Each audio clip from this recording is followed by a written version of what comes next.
Senior IAS Arvind కుమార్కు suspension. Formula E race case అభియోగాల నేపథ్యంలో ప్రభుత్వ నిర్ణయం. ఫార్ములా ఈ రేసు కేసులో ఆరోపణలు ఎదుర్కొంటున్న సీనియర్ ఐఏఎస్ అధికారి అరవింద్ కుమార్ను సస్పెండ్ చేస్తూ ప్రభుత్వ నిర్ణయం తీసుకున్నట్లు తెలిపింది. ఫార్ములా ఈ రేసు కేసుపై దర్యాప్తు చేస్తున్న ఏసీబీ ఆయన ప్రాసిక్యూషన్ కేంద్రాన్ని కోరగా కొద్ది రోజుల కిందటే అనుమతి లభించింది. ఈ నేపథ్యంలో శాఖాపరమైన క్రమశిక్షణ చర్యల్లో భాగంగా అరవింద్ కుమార్పై సస్పెన్షన్ వేటు పడినట్లు తెలుస్తోంది. సంబంధిత ఫైలుపై ముఖ్యమంత్రి రేవంత్ రెడ్డి సంతకం చేసినట్లు సమాచారం. ఈయన కేసులో మాజీ మంత్రి కేటీఆర్పై ప్రాసిక్యూషన్ గవర్నర్ కొంతకాలం కిందటే అనుమతించారు.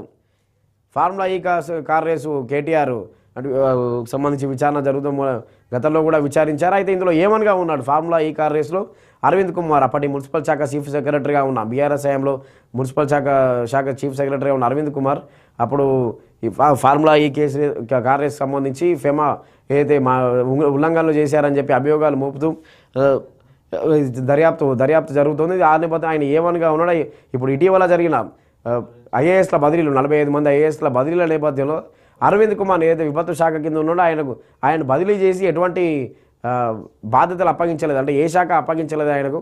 అప్పుడే అర్థమైంది. ఎందుకంటే అరవింద్ కుమార్కి ఏ శాఖ అప్పగించలేదంటే ఆయనపై ఫార్ములా ఈ కార్ రేసుకు సంబంధించి ఏమనగా ఉన్నాడో ఆయన విచారణ ఎదుర్కొంటున్నాడు. కాబట్టి ప్రభుత్వం ఎటువంటి శాఖను బాధ్యతలు ఆయనకు అప్పగించలేదు. కానీ తాజా సమాచారం మేరకు ఏంటంటే అరవింద్ కుమార్ను సస్పెండ్ చేస్తూ సీఎం రేవంత్ రెడ్డి కూడా ఆ ఫైల్పై సంతకం పెట్టారు. ఎందుకంటే ఆయన విచారణ ఎదుర్కొంటున్నారు కాబట్టి ప్రాసిక్యూషన్కు కేంద్రం ఫార్ములా దర్యాప్తు చేస్తున్నట్లు ఏదైతే దర్యాప్తు సంస్థ ఉందో ఆ కేంద్రాన్ని కూడా కోరబోతోంది.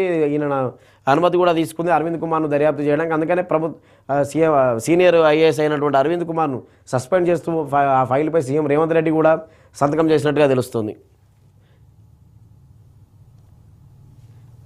ఈనాడు పేపర్కి సంబంధించి